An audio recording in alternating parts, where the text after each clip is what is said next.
Hello, ladies and gentlemen, lounging with Lisa, the video series that has me lounging. Well, coming at you with thoughts of the day, and the portable electric still over my shoulder. There's a portable electric on my shoulder. I just got back from chores.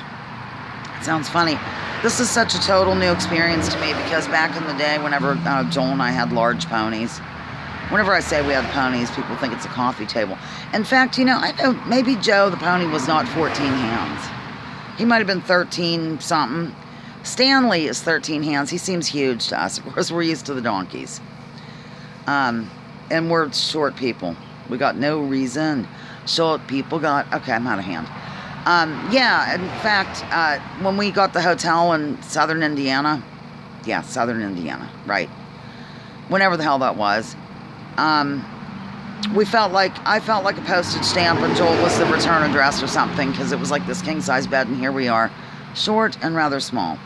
So I don't know why I'm dropping in. Yeah, I'm just dropping in to let you know that I am the dietitian down there for the animals, and I'm going to keep a strict eye on their caloric intake.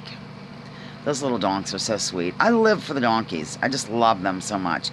But at any rate, of course, I live for Stanley too, but I don't know Stanley as well. Do you know what I mean? So I'm not one of these that's going to lie about it. I mean, I'm familiar with the donkeys for the last 6 weeks, 12 weeks, 8 weeks, something like that. And was it June and June, July? Maybe just...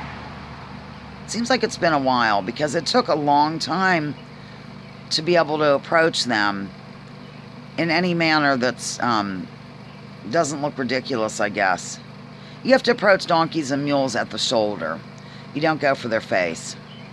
So, I don't know, you probably should maybe do the same with horses. I'm not sure, I just never obeyed that law, but I'm trying to obey the law now. Anyhow, I just returned from there, so life is completely different at this point. Not to mention we're doing the canning, which, had I known the canning season came early, I would have... I got to tell you all the story of how I even got Stanley or what's going on or why I got him now or whatever. It was kind of a fluke because I was looking for the future and all this jazz. Look, and I still have to, I don't want to get into it now because I might have mentioned it on the what's it called? My Secret Mule, which I still have to put together. I have several videos that are unlisted or what have you right now, and I just don't have time. I'm getting now, okay, Stanley was in there. And he got adjusted to that. And I got adjusted to my routine. Now he's at liberty, as they say. And you have to do this when you say it. And it's just a new thing to get used to. And I am so paranoid that, they're going to... I was really afraid he was going to break through that area and, ruin Dino's stuff and everything. I mean, Dino and Joel think I'm nuts, and I kind of am. Because I have things like bungeed and tied and quick release and emergency escapes and whatnot. I just don't want, the animals to harm any of that stuff down there. It's upsetting. And I tell you how I even know Dino. I don't really know Dino all that well, actually, but I knew his father. Not sure if I told you this. I don't know what I've told you, ladies and gentlemen. I'm hardly telling you anything right now, except that, yeah, I'm going down twice a day and doing this, so I have to get up like the crack of dawn.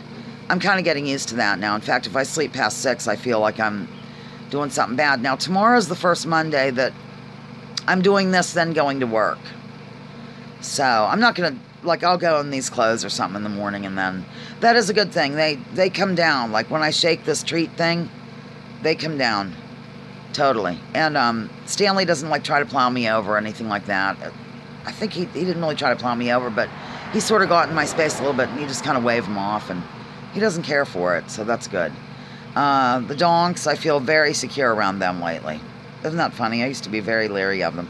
Well, I don't just fly over there and leap on them or something like that or tickle their butts, but I am more secure around the donkeys than I am Stanley, to be honest with you. Just trying to adjust, trying to calm down.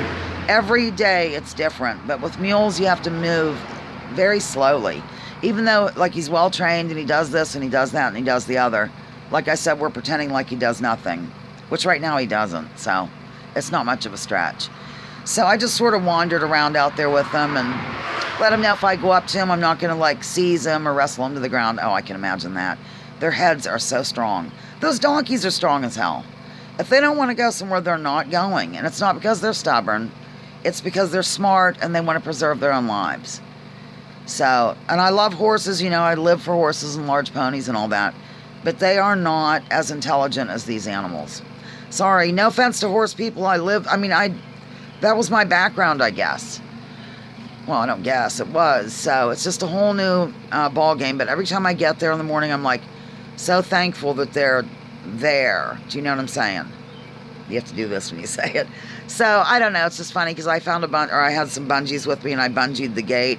Plus it has a chain. I don't really like them hanging by that front area at all, because I know that's where he and Ha have made their escape before, but I think they're pretty happy to be there, especially he.